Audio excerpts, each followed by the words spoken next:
Hi, I'm Ira Kalish, Chief Economist of Deloitte, and this is your weekly economic update. In recent years, the economy of Europe grew very slowly, if at all. Europe faced a number of challenges. But despite that, things are starting to change, and there's evidence that the European economy is starting to turn around. We learned that in the fourth quarter of last year, real GDP in the Eurozone, which are the 21 countries in the European Union that use the euro as their currency, real GDP was up 0.3% from the previous quarter. That doesn't sound like a lot, but if that continues every quarter, that would add up to decent economic growth. The real question is what happens in Germany, because Germany held back much of the rest of Europe.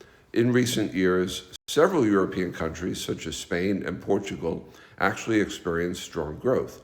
But the three largest economies in Europe, or at least in the European Union, Germany, France, and Italy, grew very slowly, especially Germany.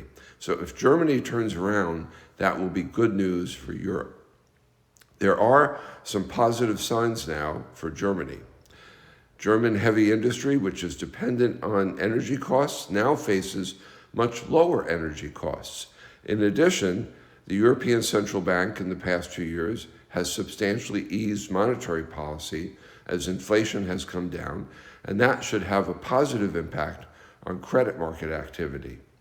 But most importantly, many European countries are now engaged in what can only be called fiscal stimulus, which should boost economic growth. And the reason is that they're worried about their national security.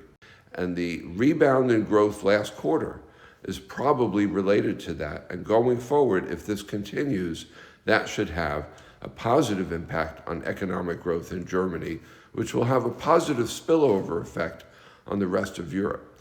Now, longer term, Europe continues to face a number of headwinds: onerous demographics, slow productivity growth.